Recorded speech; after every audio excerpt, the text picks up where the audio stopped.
낡고 해진 작업복에 먼지 앉은 모자를 쓴 한 노인이 최고급 한우 경매장에 나타났다. 그곳은 으리으리한 땅과 수만 마리의 소떼를 소유하고 이름만 대면 알만한 굵직한 직함을 가진 부유한 대형 목장주들만 출입할 수 있는 곳이었다. 입구의 보안 요원들은 그를 들여보내려 하지조차 않았다. 하지만 그 노인이 그날의 최고 등급 매물을 두고 입찰 경쟁을 하기 위해 손을 번쩍 들었을 때 경매장 안에는 폭소가 터져 나왔다. 그 지역에서 가장 막강한 권력을 쥐고 있던 거대 목장주 최태진 대표는 비웃음 섞인 미소를 지으며 주변을 둘러보고는 모두가 들으라는 듯 큰 소리로 말했다. 아이고, 우리 할아버지께서 소를 다 사시려나 보네. 장내에는 또 한 번 웃음바다가 펼쳐졌다. 하지만 곧이어 경매사의 낙찰 망치가 탁 하고 내리쳐지고 노인이 들고 온 낡은 서류 가방이 열렸을 때 그 직후 찾아온 침묵은 앞서 터져 나왔던 그 모든 비웃음을 합친 것보다 훨씬 더 무겁게 장내를 짓눌렀다. 그날 박명철 노인은 단지 소를 사기 위해서 그곳에 온 것이 아니었다. 그는 누군가를 유심히 지켜보기 위해 그 경매장에 발을 들인 것이었다. 만약 당신이 이 이야기에 흥미를 느낀다면 이 경매장에서 벌어진 일은 그곳에 있던 그 누구도 예상치 못한 엄청난 반전이었음을 끝까지 지켜보길 바란다. 낡은 트럭 한 대가 마치 도착할 시간을 서두르지도 쫓겨날 것을 두려워하지도 않는다는 듯 경매장 철문을 천천히 통과해 들어왔다. 연식을 알 수 없는 낙디 낡은 현대 포터 트럭이었다. 차체 두 군데는 움푹 찌그러져 있었고 수십 년간 뙤약볕에 노출된 페인트는 빛이 발했으며 트럭이 모습을 드러내기도 전에 털털거리는 엔진 소리가 먼저 도착을 알렸다. 운전석에는 낡은 새마을 모자를 푹 눌러쓰고 색이 바랜 바람막이와 언제 빨았는지 모를 낡은 작업복 바지를 입은 사내가 앉아 있었다. 박명철. 올해로 73세를 맞은 그의 얼굴은 평생을 뜨거운 태양 아래서 보낸 사람의 훈장 같은 깊은 주름이 패어 있었다. 그는 화려한 경매장 안에서 사람들의 시선을 끌만한 부류의 사람이 아니었다. 오히려 사람들이 한번 쓱 훑어보고는 내가 저 사람에 대해 알아야 할 건 다 알았다고 섣불리 단정 지어버리는 딱 그런 부류의 총부였다. 그는 갓 뽑은 번쩍이는 신형 제네시스와 번호판이 타 지역으로 된 벤츠 S클래스 사이에 포터트럭을 조심스레 주차했다. 천천히 차에서 내린 그는 모자를 고쳐 쓰고는 마치 수천 번은 해본 사람처럼 덤덤하게 경매장 입구를 향해 걸어갔다. 실제로 그는 그래왔기 때문이다. 박명철이 문에 다다르기도 전에 보안 요원이 앞을 가로막았다. 어르신, 이곳은 일반인에게 개방된 행사가 아닙니다. 사전 등록된 VIP 회원만 입장하실 수 있습니다.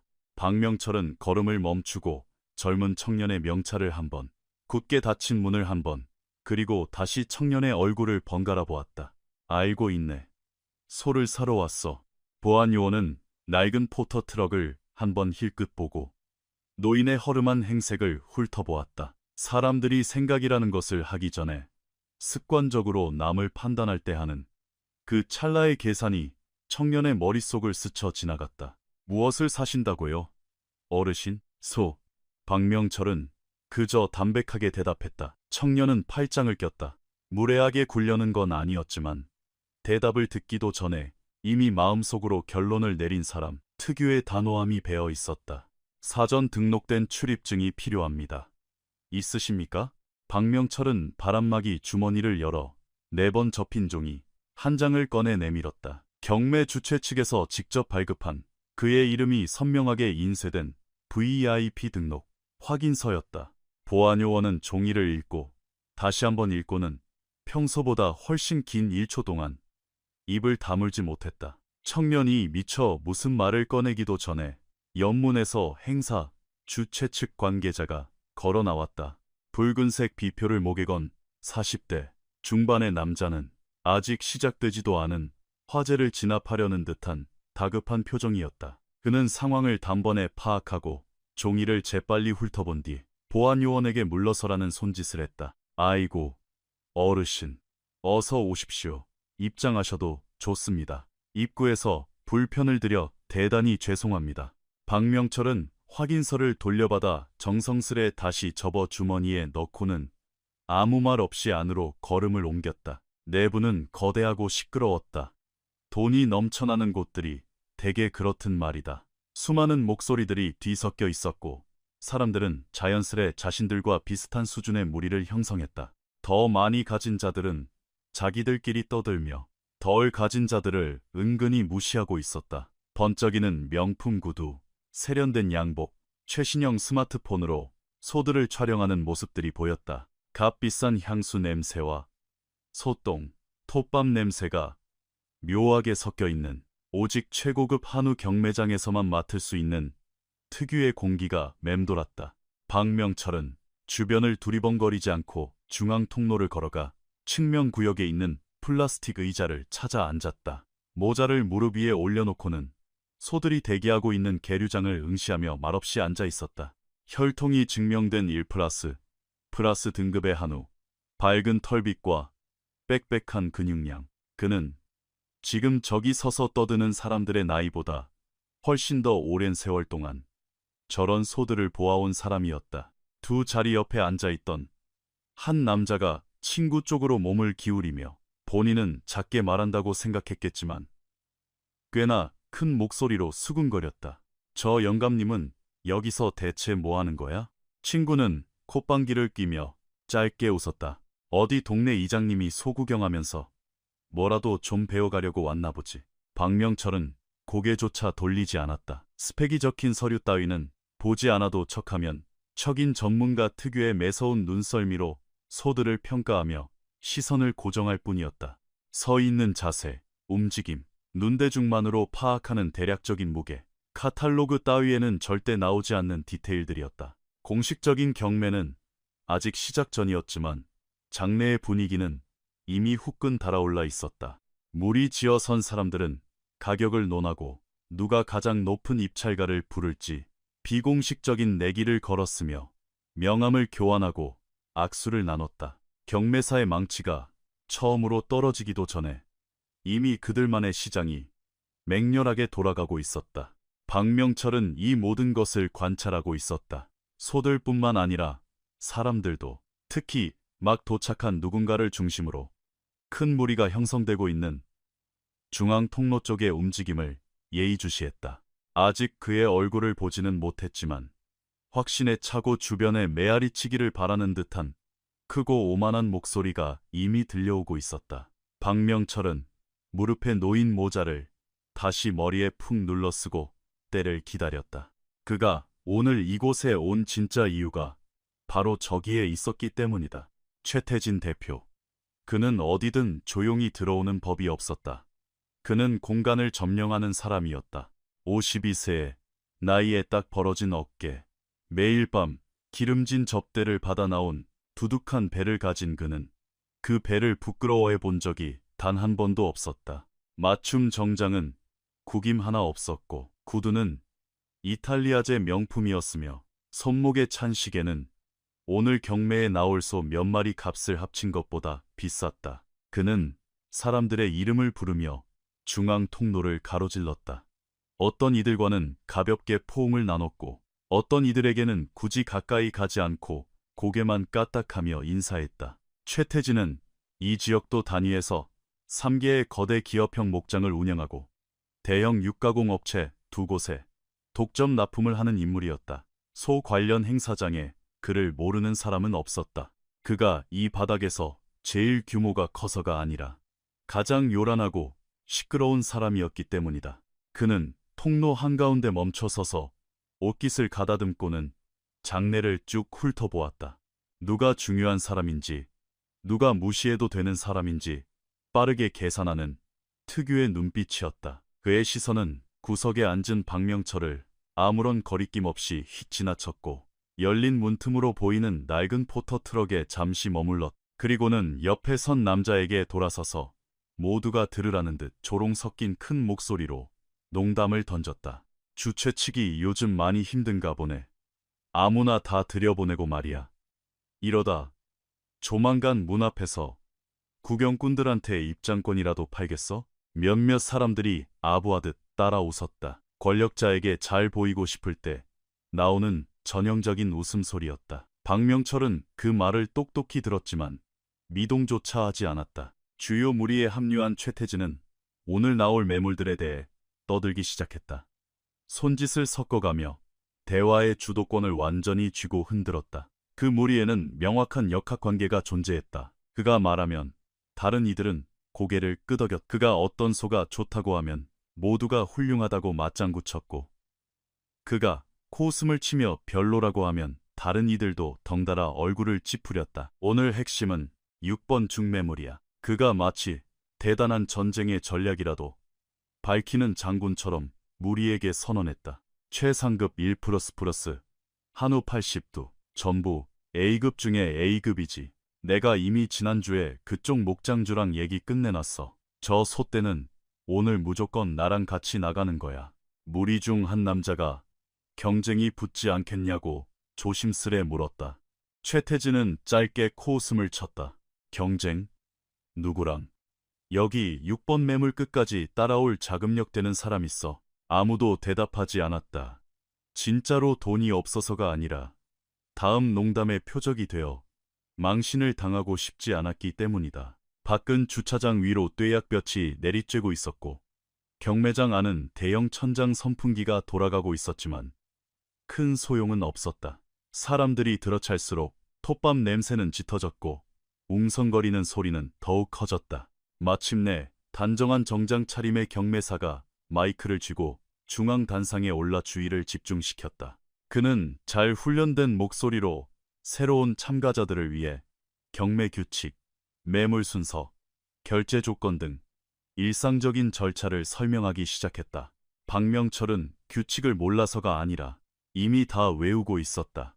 경매사의 어조, 디테일, 숨을 고르는 타이밍 등에서 오늘 경매가 어떤 흐름으로 진행될지를 파악하기 위해 경청했다. 그리고 그가 듣는 모든 것은 그가 이미 의심하고 있던 바를 정확히 확인시켜 주었다. 정확히 3주 전 박명철에게 한 브로커가 연락을 시도해왔다. 자본력이 탄탄한 대형 바이어가 목장 확장 프로젝트를 구상 중인데 지방의 소규모 농가들과 이야기를 나누고 싶어 한다는 내용이었다. 문자를 남기고 번호를 남겼다. 박명철은 직접 회신하지 않고 믿을 만한 오른팔 직원에게 그 연락처 배후에 있는 인물이 누군지 알아보라고 지시했다. 그렇게 돌아온 이름이 바로 최태진이었다. 박명철은 그의 악명을 익히 알고 있었다. 축산업계 사람이라면 모를 수가 없었다. 최태진은 겉보기엔 만만해 보이는 영세한 농가들을 찾아가 겉으로는 꽤나 관대해 보이는 조건을 제시하지만 사실 계약서 세부 조항의 악랄한 함정을 숨겨두는 것이 특기였다. 시세보다 후려쳐서 소를 사들이고 비싼 값에 되팔아 폭리를 취했다. 그 수법이 너무도 교묘하고 자연스러워서 당한 사람들은 몇 달이 지나서야 자신들이 얼마나 엄청난 손해를 입었는지 깨닫곤 했다. 박명철은 영세한 농가가 아니었지만 최태진은 그 사실을 꿈에도 몰랐다. 그래서 박명철은 전화로 구구절절 설명하는 대신 직접 찾아가 그에게 진짜 현실을 보여주기로 결심한 것이다. 소규모 매물들부터 경매가 시작되었다. 10마리, 15마리 단위의 소들. 품질은 좋았지만 최상급은 아니었다. 호가가 오가고 망치가 떨어졌다. 경매사가 다음 매물을 알렸다. 최태진은 초반 2개의 매물에 참여해 하나를 낙찰받고 다른 하나는 끝까지 가격을 부른 나이 지긋한 다른 목장주에게 내어주었다. 최태진은 이를 두고도 비아냥거리는 농담을 던졌다. 박명철은 단 한 번도 입찰에 참여하지 않은 채 가만히 앉아 상황을 관망했다. 그러던 중 입구에서 그를 들여보내 주었던 주최 측 관계자가 측면 통로를 지나가다 박명철을 알아보고 걸음을 멈춰 깎듯이 고개를 숙였다. 어르신, 불편한 점은 없으십니까? 뭐 필요하신 거라도. 난 아주 좋소. 박명철이 대답했다. 그저 6번 매물을 기다리는 중이라네. 관계자는 고개를 끄덕이고 다시 길을 갔지만 노인의 그 대답이 묘하게 뇌리에 남았다. 서두름 없이 차분한, 마치 게임이 시작되기도 전에 이미 결과를 다 알고 있는 듯한 그 여유로운 말투는 바깥에 세워둔 낡은 포터트럭이나 초라한 행색과는 전혀 어울리지 않았기 때문이다. 최태진은 경매장 반대편에서 자기 무리와 함께 낄낄거리며 웃고 있었고 구석에 앉아있는 허름한 노인에게는 눈길조차 주지 않았다. 그것은 곧 그에게 엄청난 대가를 치르게 할 치명적인 실수였다. 경매사가 5번 매물의 마감을 알렸다. 드디어 6번 매물의 차례였다. 최태진이 자리에서 일어나 옷깃을 세우고 넓은 보폭으로 당당하게 중앙 통로로 걸어나갔다. 이제 그의 시간이었다. 저 소떼는 경매가 시작되기도 전에 이미 그의 것이나 다름없었다. 적어도 그는 그렇게 믿어 의심치 않았다. 반대편 구석에서 박명철도 천천히 자리에서 일어났다. 73세 노인이 오랫동안 앉아 있다가 일어설 때 을에 그렇듯 무릎을 짚고 조심스럽게 몸을 일으켰다. 낡은 새마을 모자를 고쳐 쓰고 심호흡을 한번 한 뒤 입찰석을 향해 걸음을 옮겼다. 아직 아무도 그에게 신경 쓰지 않았지만 그 상황은 곧 완전히 뒤바뀔 참이었다. 경매사가 마이크를 톡톡 치며 박수를 2번 쳐 장례를 정돈했다. 신사 여러분, 드디어 6번 매물입니다. 인증된 순종일, 파라스, 등급 한우 80두, 수출 기준을 가뿐히 넘어서는 최상급입니다. 모든 서류 완벽하고 예방접종 완료되었으며 평균 체중은 무려 720kg이다. 오늘 경매 최고 하이라이트 매물입니다. 장내의 공기가 달라졌다. 웅성거리던 잡담들이 하나둘씩 사그라들었다. 사람들은 소들이 갇혀있는 계류장 펜스 앞으로 몰려들었다. 빽빽한 근육과 윤기가 흐르는 밝은 털. 평생 굶주림이라곤 겪어보지 않은 엘리트 한우 특유의 여유로운 발걸음. 말 그대로 돈이 되는 완벽하게 아름다운 짐승들이었다. 최태진은 맨 앞줄 한가운데 자리를 잡고 팔짱을 낀 채 턱을 치켜들고 상황을 통제하는 제왕처럼 서 있었다. 그는 이미 옆에 있는 지인들에게 힘들이지 않고 저 매물을 가져가겠다고 호언장담한 터였다. 오늘 이 자리에 있는 입찰자들의 자금 한계를 대략적으로 다 파악하고 있었기에 경쟁자는 없다고 확신했다. 단 하나, 그가 하지 않은 것이 있다면 우측 통로 구석을 바라보는 것이었다. 입찰이 시작되었다. 경매사가 시작가부터 꽤나 묵직한 금액을 불렀다.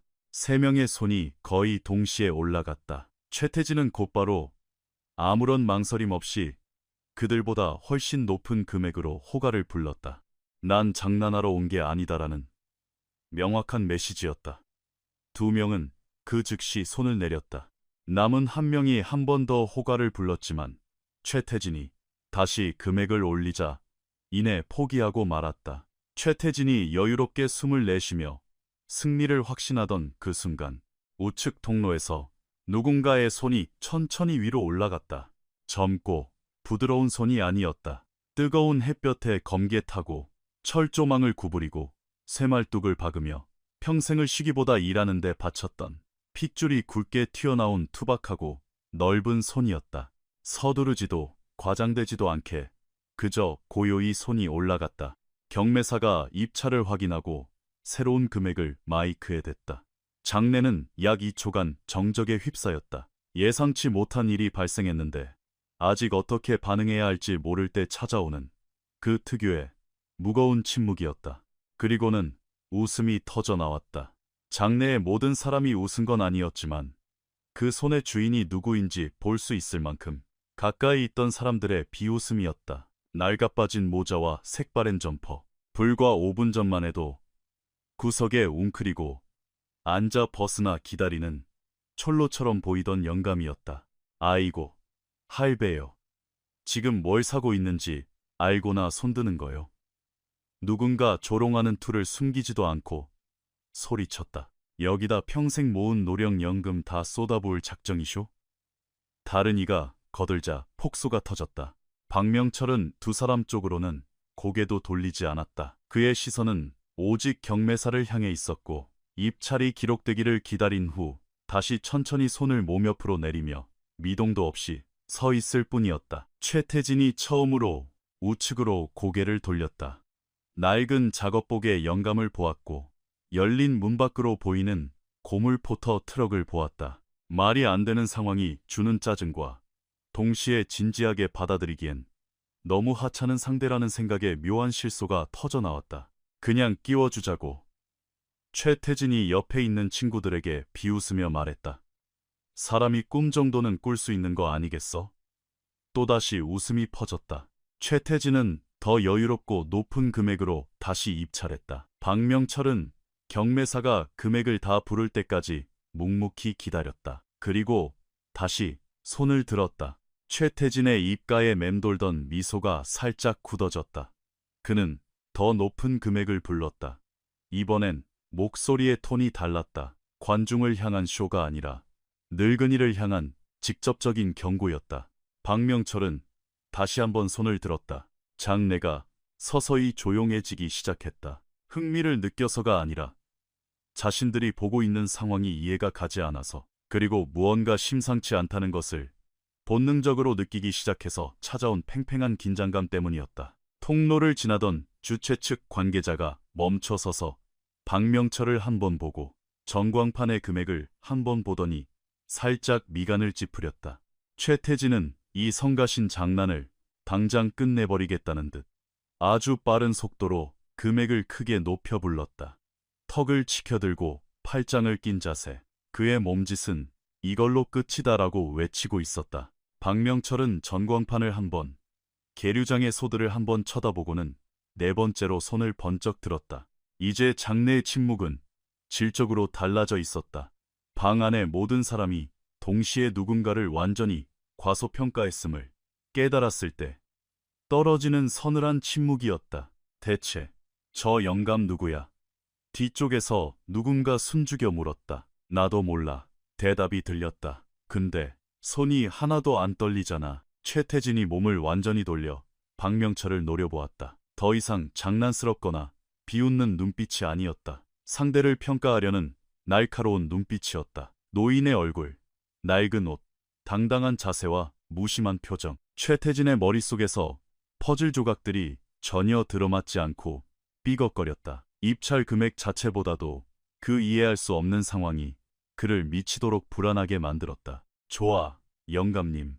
최태진이 애써 가벼운 척 큰 소리로 말했지만 목소리엔 이미 초조함이 묻어났다. 도대체 얼마까지 갈 작정이쇼? 박명철이 경매가 시작된 이후 처음으로 최태진을 향해 고개를 돌렸다. 그는 말로 대답하지 않았다. 그저 3초, 아니 4초 정도 가만히 그를 쳐다보았다. 이런 종류의 오만한 질문을 수없이 받아왔고, 그럴 때 가장 완벽한 대답은 무시라는 것을 오랜 세월의 지혜로 통달한 자만이 보여줄 수 있는 압도적인 고요함이었다. 그리고는 다시 경매사 쪽으로 시선을 돌렸다. 최태진은 이를 꽉 깨물었다. 입찰가는 계속해서 치솟았다. 이미 장내의 그 누구도 이 매물에 대해 상상조차 하지 못했던 어마어마한 액수를 훌쩍 넘긴 상태였다. 최태진이 부르면 박명철이 곧바로 받아쳤다. 틈도 없고 긴 뜸을 들이지도 않았으며 망설이는 기색이라곤 찾아볼 수 없었다. 최태진이 다시 호가를 불렀다. 그리고 어떤 반응이 나올지 영감을 쏘아보았다. 박명철이 손을 들었다. 최태진이 다시 호가를 높였다. 오늘 나온 금액 중 최고가였다. 장내의 모든 사람이 숨을 죽였다. 박명철은 1초 정도 시선을 아래로 깔았다. 망설임이 아니었다. 이미 답을 다 알고 있는 수학 문제를 풀기 전 마지막으로 숫자를 맞춰보는 듯한 찰나의 계산이었다. 그러고는 굳건하게 손을 높이 들어 올렸다. 경매사가 새로운 금액을 소리쳐 불렀다.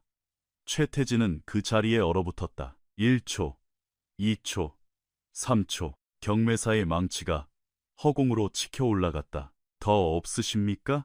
침묵. 망치가 경쾌한 소리를 내며 떨어졌다. 낙찰.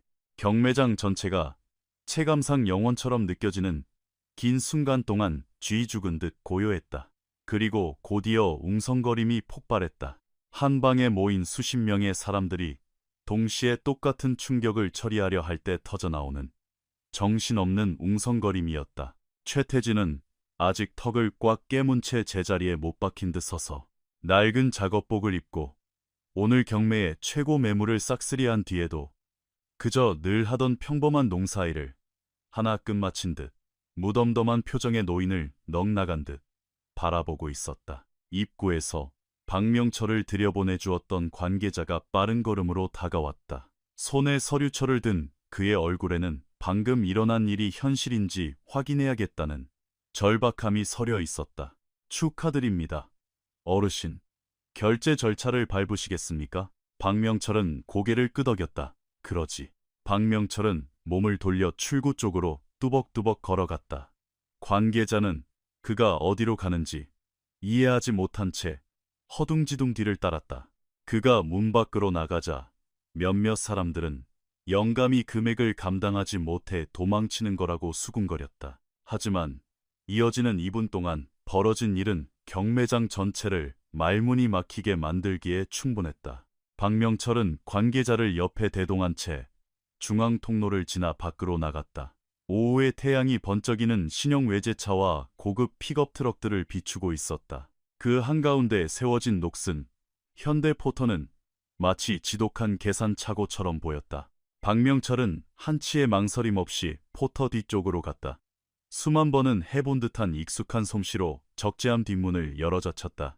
트럭 바닥에 깔려있던 화물용 짙은 천막을 걷어내자 상표도 없는 단단하고 낡은 검은색 칠가방 하나가 나타났다. 뒤따라온 관계자는 멍하니 그 광경을 지켜보고만 있었다. 박명철은 적재함 문을 닫고 가방을 옆구리에 낀 채 마치 대파 한 단을 샀을 때처럼 아무렇지 않게 다시 경매장 안으로 들어왔다. 문 근처에 있던 몇몇 사람들이 이 장면을 목격했다. 그중 한 명이 뛰어들어와 무리에게 다급히 속삭였다. 사람들의 고개가 일제히 입구 쪽으로 돌아갔다. 박명철은 낙찰 서류가 놓여있는 측면 테이블 위에 가방을 올려놓고 서두르지 않고 달칵 소리를 내며 잠금 장치를 열었다. 가방 안에는 돈이 가득했다.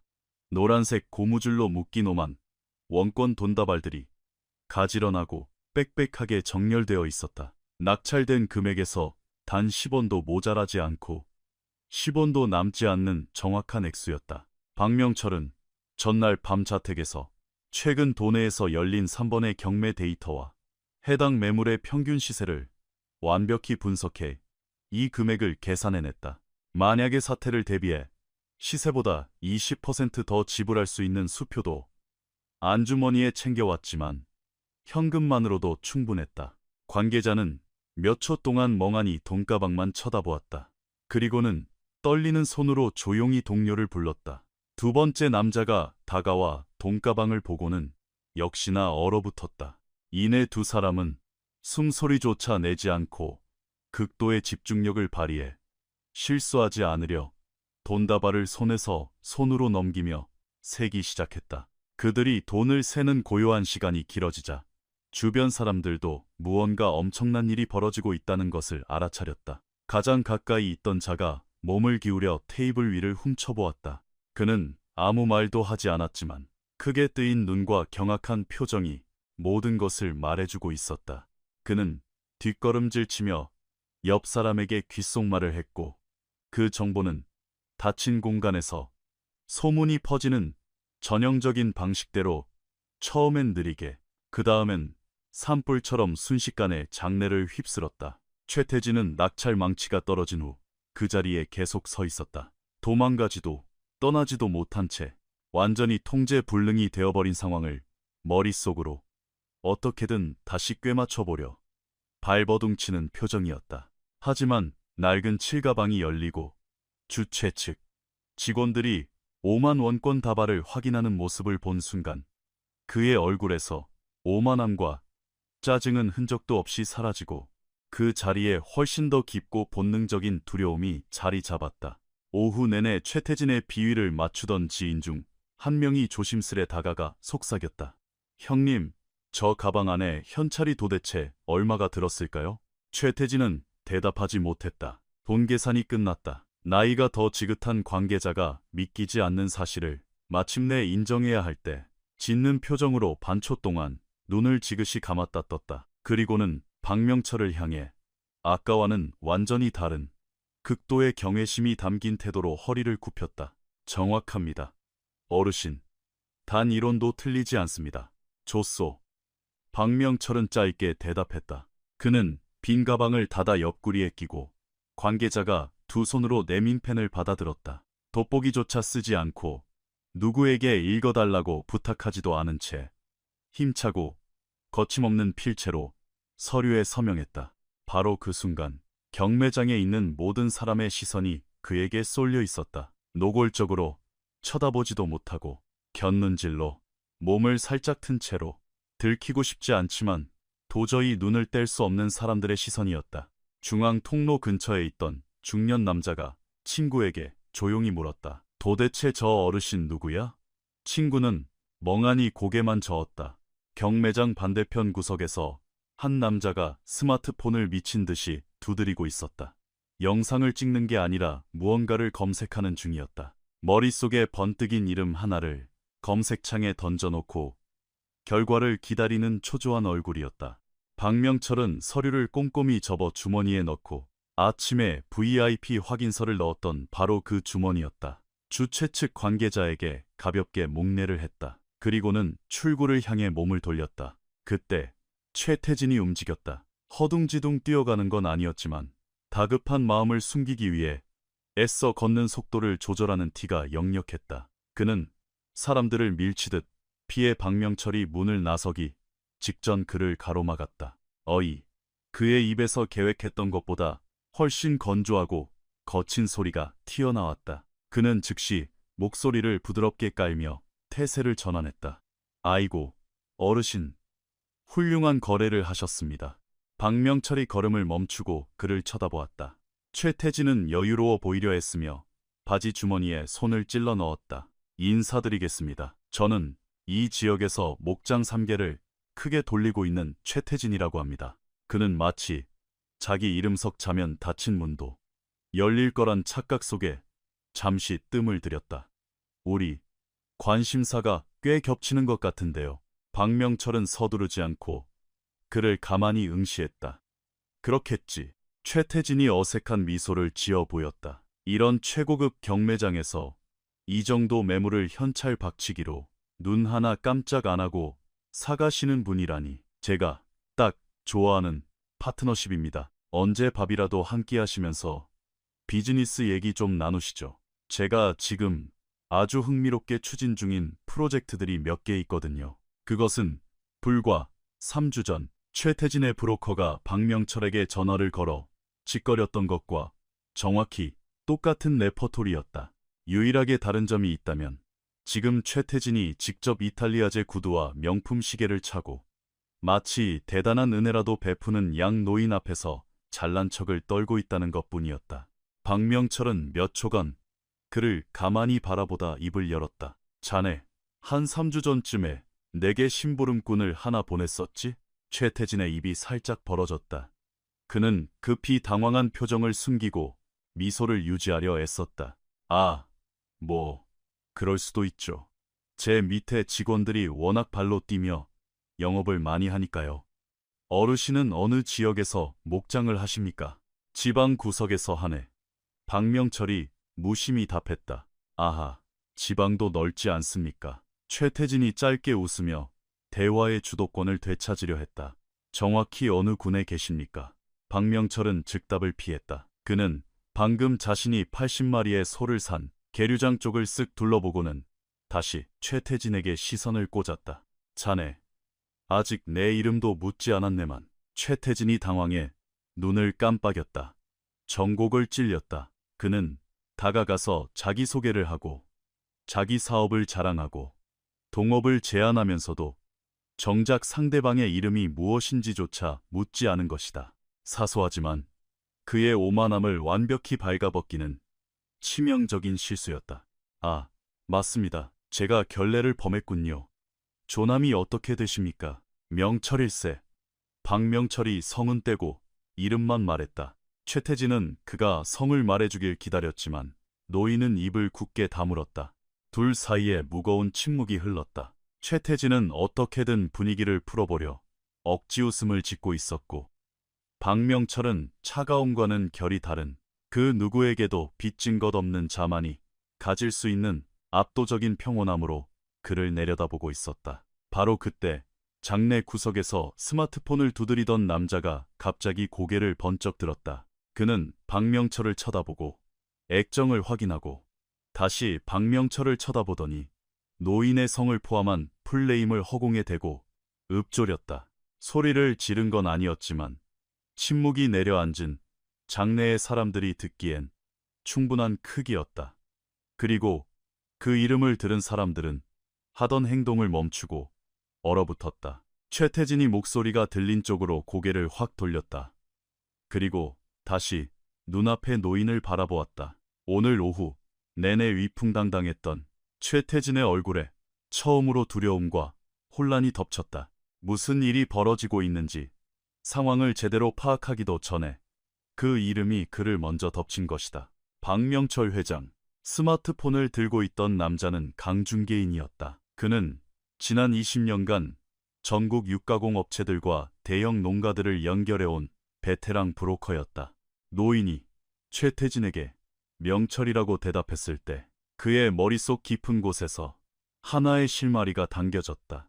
지방, 구석, 현찰 박치기, 저 누구 앞에서도 꿀리지 않는 태산 같은 여유. 그가 검색창에 단어들을 입력하고 결과를 확인한 뒤 이름을 입 밖으로 낸 건 극적인 연출을 위해서가 아니었다. 도저히 참을 수 없는 경악 때문이었다. 태산 목장에 박명철 회장님. 강중계인이 다시 중얼거렸다. 강중계인 근처에 있던 두 사람이 그 말을 들었다. 한 명은 그 이름을 알고 있었고 다른 한 명은 몰랐지만 앞 사람의 하얗게 질린 얼굴을 보고 엄청난 인물임을 직감했다. 남쪽 지역 축산업계의 대부 태산의 박 회장님이라고.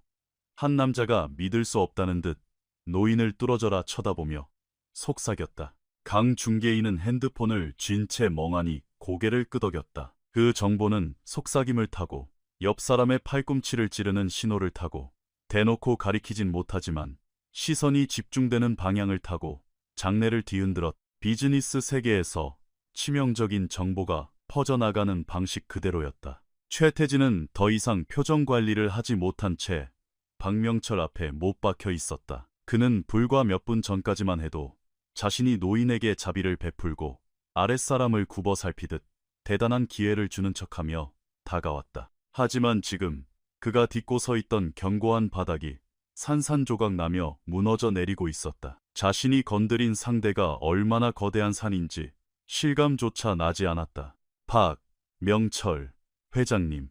최태진이 마치 그 이름의 무게를 입술로 달아보려는 듯 천천히 중얼거렸다.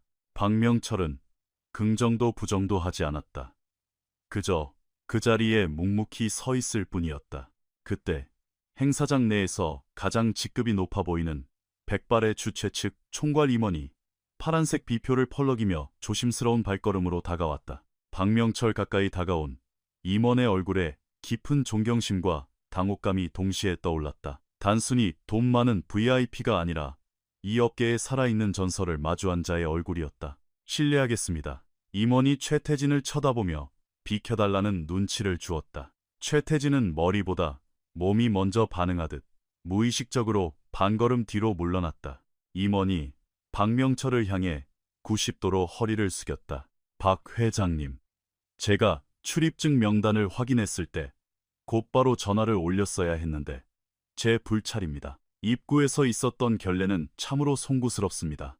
박명철은 화를 내지도 이 기회를 빌려 상대를 깎아내리며 으스대지도 않았다. 그저 가볍게 고개를 끄덕였다. 신경 쓰지 말게. 잊었네. 임원은 눈에 띄게 안도하며 가슴을 쓸어내렸다. 그리고 바로 그 순간 최태진은 자신이 저지른 짓의 거대한 스케일을 완전히 깨달았다.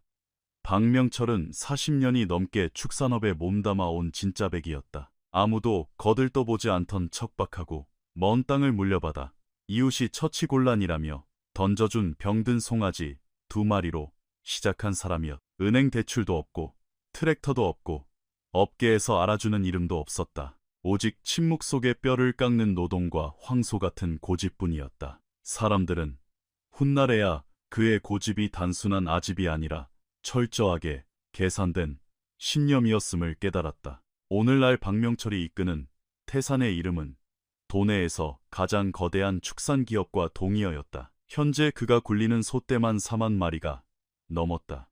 수출용 최고급 한우를 취급하는 대기업 육가공 업체들과 수십 년째 다이렉트로 계약을 맺고 있었다. 잡지나 언론 인터뷰 따위엔 일절 응하지 않고 눈도장이나 찍으러 행사에 다니지도 않는 사람. 오직 그가 무언가를 사기로 결심했을 때만 모습을 드러내는 보이지 않는 지배자. 최태진은 이제 이 모든 것을 알게 되었다.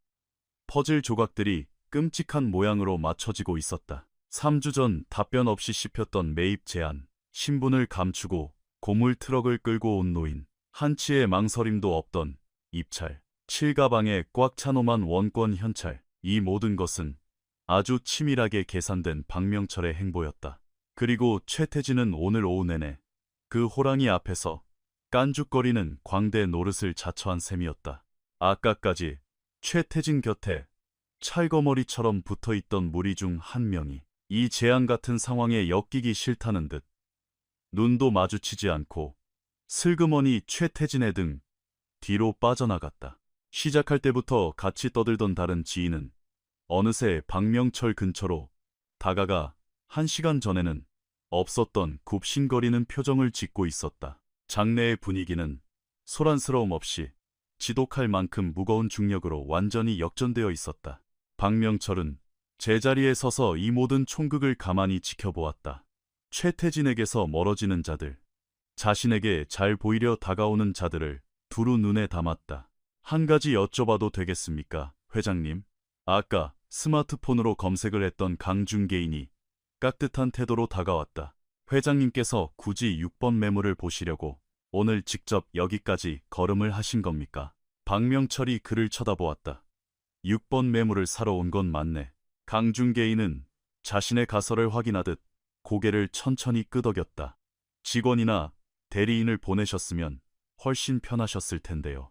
박명철은 잠시 침묵했다. 그리고 나도 안 해 라고 짧게 답했다. 더 이상의 설명은 없었지만 주변에 있던 모두가 그 대답의 무거운 의미를 본능적으로 깨달았다. 그가 대리인을 시키지 않고 직접 온 이유, 허름한 작업복을 입고 고물 트럭을 몰고 나타난 이유, 그건 단지 좋은 소를 사기 위해서가 아니었다. 진짜 목적은 소가 아니라 사람을 보기 위함이었다. 최태진은 여전히 그들 근처에 얼어붙어 있었다. 방에 들어왔을 땐 자신이 왕인 줄 알았는데 정신을 차려보니 사방의 벽이 좁혀오고 있는 것을 깨달은 남자처럼 서 있었다. 그는 마지막으로 남은 자존심을 긁어모아 어떻게든 상황을 수습하려 박명철을 향해 한 걸음 다가갔다. 저기, 회장님. 그가 애써 직설적이고 호탕한 척 목소리를 냈지만 전에 비해 한없이 초라한 목소리였다. 제가 처음에 오해를 좀 해서 첫 단추를 잘못 꿰었나 봅니다. 제 직원들이 3주 전에 보냈던 그 제안서 말입니다. 혹시라도 다시 검토하실 의향이 있으시면 제가 당장 찾아뵙겠습니다. 커피라도 한잔 하시면서 다시 제대로. 최태진 씨. 박명철이 그의 말을 끊었다. 고함을 지른 것도 아니었다.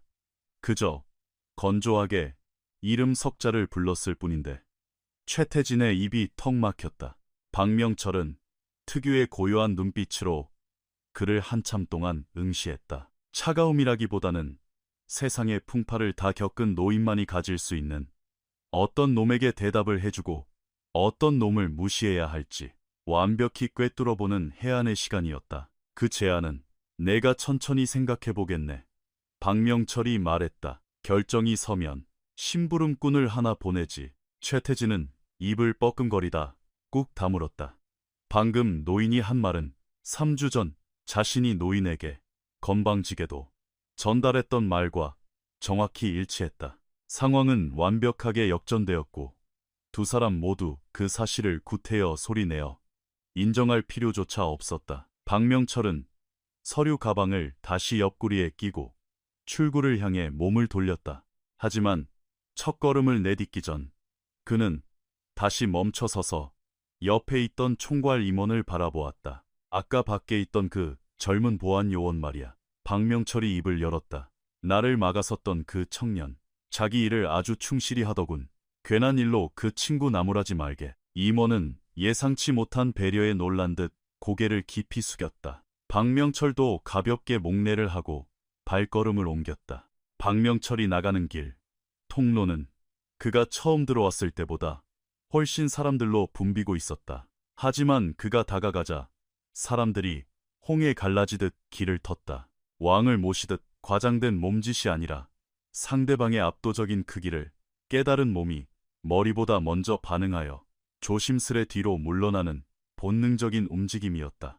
박명철은 조금도 빨라지거나 느려지지 않은 늙었던 자신의 보폭 그대로 그들 사이를 지나쳤다. 문에 다다랐을 때 강중개인이 명함 한 장을 두 손으로 공손히 들고 그를 따라잡았다. 박 회장님, 혹시라도 수도권이나 대형업체 쪽으로 확실하고 입 무거운 중개인이 필요해지시면 언제든 연락 주십시오.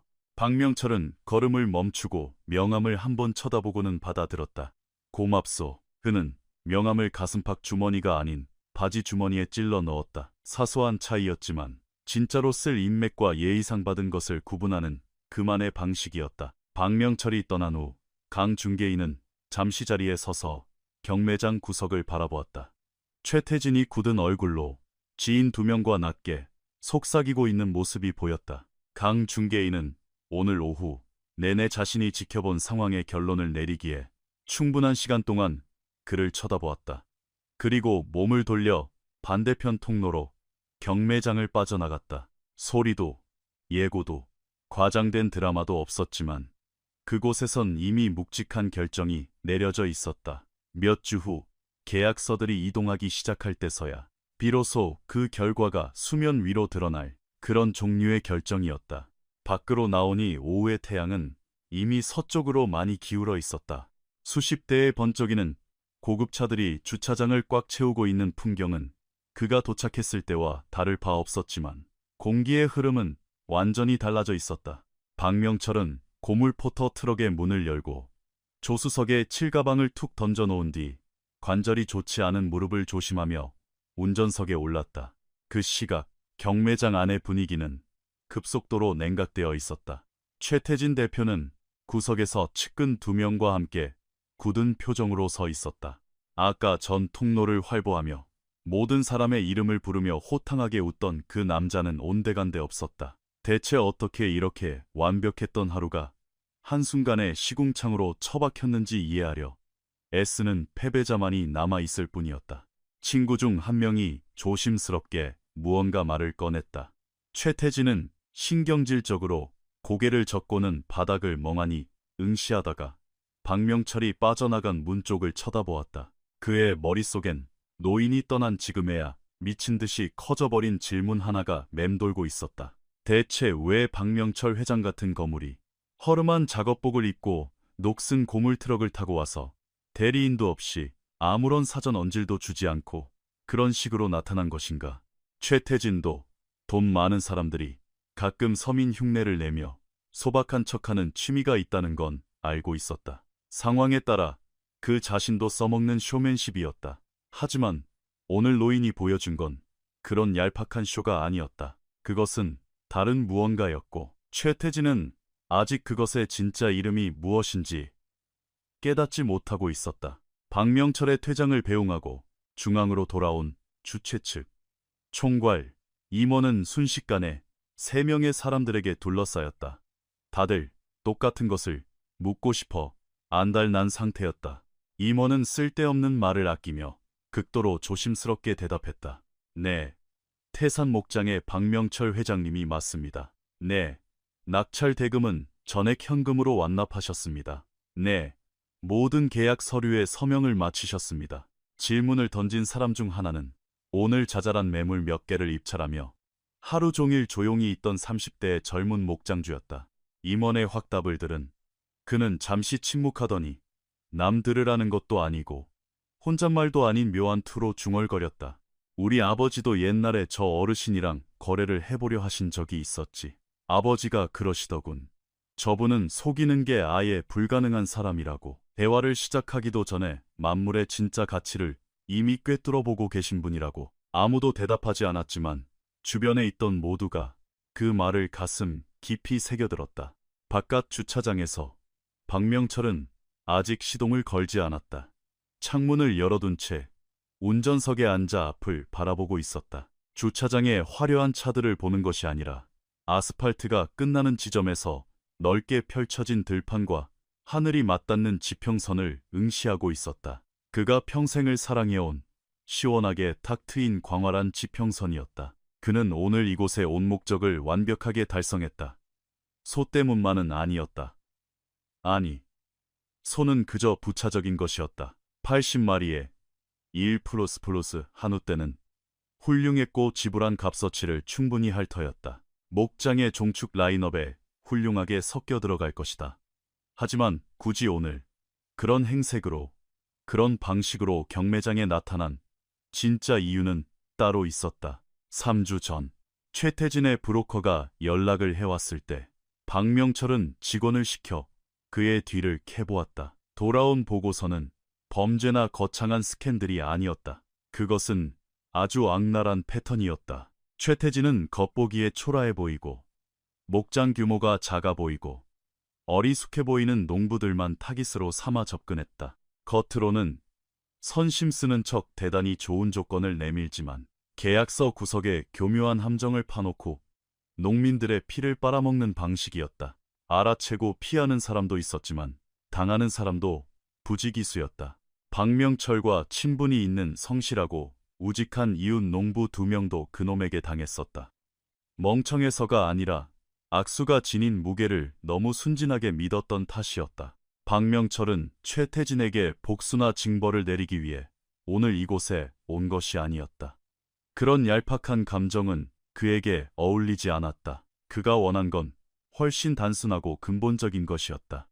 직접 자신의 눈으로 최태진이란 놈이 어떤 인간인지 확인하고 싶었다. 자기와 동급이라고 생각하는 사람들에겐 어떻게 굴고 자기보다 밑이라고 생각하는 사람들에겐 어떻게 구는지, 직원의 보고가 사실인지 아니면 거래에서 손해를 본 자들의 과장된 원망인지 직접 시험해 본 것이다. 과장은 1%도 없었다. 박명철은 모든 것을 두 눈으로 똑똑히 목격했다. 입구에서 던진 모욕적인 농담, 남을 무시하는 경박한 웃음, 돈으로 찍어 누르려던 경매 과정, 그리고 자신이 거물인 줄 알자마자 태세를 전환해 구걸하던 아부까지. 그 일련의 행동들은 신용정보회사의 리포트나 업계의 소문보다 최태진이란 인간의 밑바닥을 훨씬 더 투명하게 보여주었다.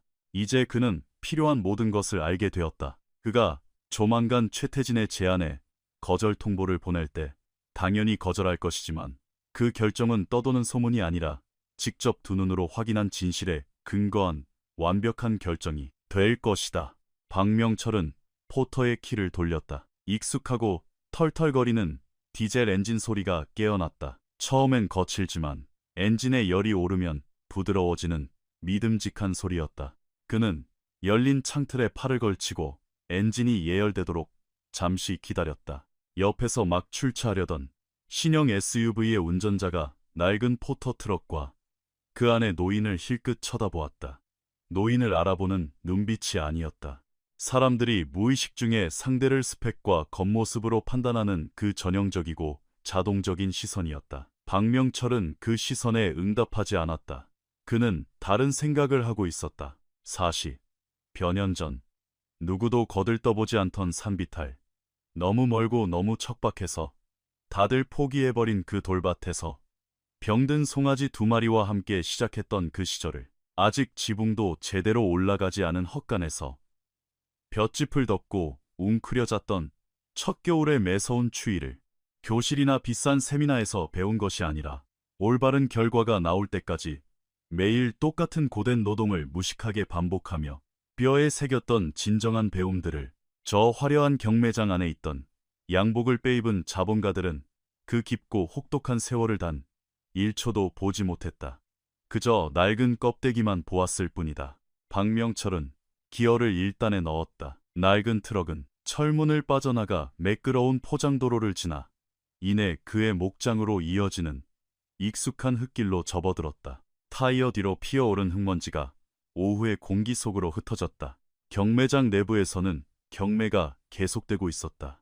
아직 마감해야 할 매물이 3개나 남아 있었다. 경매사가 마이크를 잡고 일상적인 리듬을 회복하려 애썼고 호가가 다시 오가기 시작했다. 세상의 거대한 자본시장은 어느 한 사람이 엄청난 충격을 주고 떠났다고 해서 영원히 멈춰서는 법이 없다. 설령 그 사람이 방 안의 모든 대화 주제를 집어삼켰다 할지라도 말이다. 최태진은 40분 정도 더 자리를 지키다가 원래 계획엔 있지도 않았던 형편없는 자투리 매물을 하나 낙찰받았다. 그저 뭐라도 사지 않고 빈손으로 쫓겨나든 나가는 꼴을 보이기가 죽기보다 싫어서 한멍청한 짓이었다. 폰뱅킹으로 대금을 이체하고 머릿속은 온통 딴 데 가 있는 사람처럼 기계적으로 서류에 서명을 갈겼다. 그가 자리를 뜰 때 사람들의 인사는 평소보다 훨씬 짧고 건조했다. 대놓고 그를 냉대하거나 무시하는 사람은 없었다. 하지만 방 안의 역학관계가 완전히 뒤틀렸을 때 발생하는 미묘한 온도의 변화가 피부를 찔렀다. 사람들은 여전히 예의를 갖췄지만 오늘 오후 그가 어떤 치명적인 짓을 저질렀는지 목격한 자들의 눈빛에는 은은한 거리감이 서려 있었다. 최태진은 자신의 벤치에 올라타 차 문을 쾅 닫고 핸들에 손을 얹은 채 한참을 가만히 앉아 있었다. 그는 분명 사업 수완이 좋은 사람이었다. 바닥에서 시작해 거대한 부를 일궜고 힘든 시기를 버텨냈으며 남들이 실패할 때 과감한 배팅으로 성공을 거머쥐었다. 그 모든 것은 부정할 수 없는 그의 능력이었다. 하지만 그에게는 치명적인 오만이 있었다. 사람을 겉모습만 보고 2초 만에 그 가치를 매겨버리는 습관, 그리고 그 알량한 잣대로 상대를 쥐락펴락할 수 있다고 믿는 병적인 자만심. 그는 오늘 하루 종일 자신이 틀렸을지도 모른다는 의심을 단 한 번도 하지 않았다. 박명철은 그와는 완전히 다른 방식으로 계산을 하는 사람이었다. 자신을 숨기고 밑바닥으로 내려가 상대의 진짜 민낯을 집요하게 관찰했다. 그리고 완벽한 순간이 올 때까지 인내했다. 운이 아니었다. 병든 송아지 2마리를 사만 마리의 대형 목장으로 키워낸 것과 똑같은 지독하게 무섭고 정교한 신념과 방법론이었다. 최태진은 이제야 그것을 뼈저리게 깨달았고 평생 겪어보지 못한 종류의 패배감이 그의 가슴을 후벼 팠다. 그는 거칠게 시동을 걸고 주차장을 빠져나갔다. 박명철이 몰고 가는 흙길은 수십 년간 다녀놓은 감고도 훤한 길이었다. 어느 커브가 굽어 있는지, 어디에 포트홀이 있는지, 바람의 방향에 따라 어디서 먼지가 가장 심하게 날리는지 전부 다 알고 있었다. 해질녘이면 태양빛이 정면으로 창창하게 내리꽂혀 햇빛 가리개를 내려야 한다는 것도, 낡은 포터는 투박하지만 정직했다. 3단 기어를 넣을 땐 힘을 빡 주어야 했고, 에어컨은 2년 전에 고장 났지만 굳이 고치지 않고 창문을 열고 다녔다. 라디오는 특정 구간에서 지지직거렸지만 6년 전 수십 년 지기 정비사 친구에게 맡겨 엔진 블록을 통째로 간 덕에 심장만큼은 튼튼했다. 이 트럭은 시내에 돌아다니는 웬만한 새 차보다 훨씬 오래 달릴 터였다. 박명철은 왜 좋은 차를 타지 않냐고 묻는 젊은 직원들에게 늘 이렇게 말하곤 했다. 자기 역할을 완벽하게 해내는 놈은 남한테 증명할 필요가 없는 법이야. 긴 커브를 돌자 마침내 그의 영지가 모습을 드러냈다. 가장 먼저 다크그린 색으로 칠해진 거대한 철제 정문이 보였다. 그 다음엔 그가 32년 전 아내와 함께 깡다구 하나로 버티던 시절 진입로 양옆에 손수 심었던 은행나무들이 늘어서 있었다. 그때에 비해 목장 규모는 수십 배로 커졌다. 자식들이 태어나고 크면서 하나둘씩 증축해온 소박하지만 거대한 본체가 보였다. 박명철은 창고 앞마당에 차를 세우고 시동을 껐다. 저녁이 내려앉는 들판의 고요함을 잠시 귀 기울여 들었다. 멀리서 들려오는 산새 소리, 풀잎을 스치는 낮은 바람 소리, 가까운 축사에서 소들이 뒤척이는 소리. 젊은 시절 도시로 떠나거나 다들 쓸모없다고 버린 이 땅을 팔아치울 기회가 수없이 많았음에도 그가 끝내 선택하고 지켜낸 고요함이었다. 그는 무릎을 짚고 차에서 내려 본체 앞 평상으로 걸어가 항상 앉는 오른쪽 흔들의자의 자리를 잡았다. 해가 뉘엿뉘엿 넘어갈 때 주요 방목지를 가장 잘 내려다볼 수 있는 각도를 가진 그의 지정석이었다. 며칠 뒤면 6번 매물로 낙찰받은 80마리의 최상급 한우들이 대형 트레일러에 실려 이곳에 도착할 것이다. 그는 이미 어떤 방목지의 녀석들을 풀지, 적응을 위해 어떤 사료 배합을 쓸지, 직원 중 누구에게 초기 관리를 맡길지 머릿속으로 계획을 끝마친 상태였다. 일반인들은 절대 보지 못하는 치밀한 디테일들, 목장이 그저 유지만 되는 것과 엄청난 수익을 내는 것의 차이를 만드는 핵심이었다. 주머니에서 스마트폰이 웅웅 울렸다. 목장의 재무와 계약을 총괄하는 눈치 빠르고 똑똑한 둘째 아들 민수였다. 아버지, 오늘 안성 경매장 다녀오셨다면서요? 그래, 6번 매물 싹 쓸어 오셨다던데요? 그렇지. 잠시 짧은 정적이 흘렀다. 그 낡은 포터 끌고 가신 거 아니죠? 끌고 갔지. 또다시 침묵. 박명철은 수화기 너머로 아들이 지을 표정을 안 봐도 알 수 있었다. 절반은 자기 아버지를 향한 어쩔 수 없는 존경심, 나머지 절반은 우리 아버지는 진짜 못 말린다는 식의 애정 어린 체념이 섞인 헛웃음일 테니까. 거기서 무슨 일 없었습니까? 박명철은 들판을 바라보았다. 지평선 위로 떨어지는 마지막 태양빛이 초원을 붉게 물들여 평소와는 전혀 다른 아름다운 색을 내뿜고 있었다. 순리대로 돌아가야 할 일들이 정확하게 제자리를 찾았을 뿐이다. 박명철이 덤덤하게 말했다.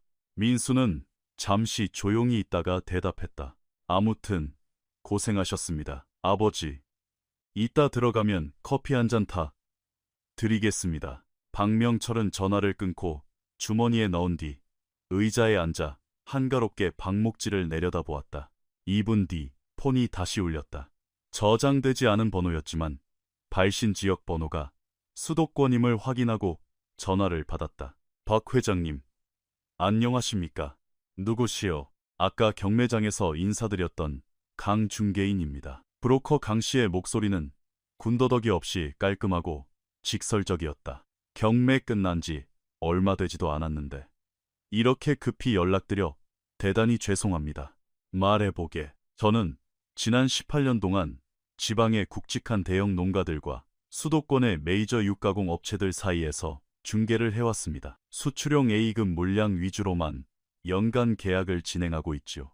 강 중개인이 차분히 설명을 이었다. 주로 숨어있는 실력자들을 발굴해 다이렉트로 연결하고 계약을 관리하는 게 제 일입니다. 박명철은 말없이 듣고만 있었다. 사실 제가 지금까지 물량을 끌어오던 아주 큰 거래처가 하나 있었는데 오늘부로 그쪽 채널은 완전히 끊어버리기로 방금 결정을 내렸습니다. 강 중개인이 의미심장하게 짧은 뜸을 들였다. 오늘 회장님께서 보여주신 모습을 보고 차라리 회장님과 같은 진정한 어른과 직접적인 파트너십을 구축하는 것이 맞다고 확신했습니다. 회장님께서 의향만 있으시다면 말입니다. 누구의 채널을 끊겠다는 건지 구체적인 이름은 나오지 않았지만 굳이 언급할 필요도 없었다. 박명철은 단박에 이해했다. 강 중개인이 방금 쳐내버렸다고 말한 그 채널은 고급 정장과 이탈리아제 구두를 신고 낡은 트럭을 몰고 온 사람의 가치를 우습게 여기며 하루 종일 헛소리를 쳐대던 바로 그 자일 것이 분명했다. 조건이랑 계약서 초안 문서로 정리해서 보내놓게. 박명철이 말했다. 우리 둘째 민수가 재무 쪽을 맡고 있으니 그의 번호를 넘겨주겠네. 감사합니다, 회장님. 확실하게 모시겠습니다. 박명철은 전화를 끊고 다시 들판을 바라보았다. 최태진은 자신이 오늘 오후 그 짧은 시간 동안 무엇을 날려 먹었는지 아직 완벽히 깨닫지 못했을 것이다. 당장은 아니겠지만 다음 주 그리고 다음 달이 되면 그가 쥐고 흔들던 납품 물량이 이유도 없이 반토막 나기 시작할 것이다. 그가 수년간 떡 주무르듯 관리해 오던 대기업 육가공 업체들이 그가 거들떠보지도 않던 소박한 진짜 농사꾼들과 다이렉트 계약을 맺기 시작할 것이다. 이것은 인위적인 복수나 징벌이 아니었다. 누군가가 신뢰를 잃었을 때 시장이라는 거대하고 냉혹한 생태계가 알아서 자정작용을 일으키는 지극히 당연한 순리일 뿐이었다. 그리고 한 번 무너진 신뢰는 번쩍이는 롤렉스 시계를 차고 뒤늦게 악수를 청한다고 해서 결코 돌아오지 않는다는 것을 박명철은 이미 수십 년 전부터 알고 있었다. 그는 관절을 조심하며 평상에서 천천히 일어나 본체 안으로 발걸음을 옮겼다. 바깥마당에는 뿌옇게 흙먼지를 뒤집어 쓴 낡고 투박한 트럭이 이미 차갑게 식은 엔진을 품은 채 내일 새벽 주인이 자신을 다시 부를 때를 묵묵히 기다리며 서 있었다. 그 어떤 화려한 치장도 필요 없는 그저 완벽하게 자기 역할을 다하는 묵직한 존재감과 함께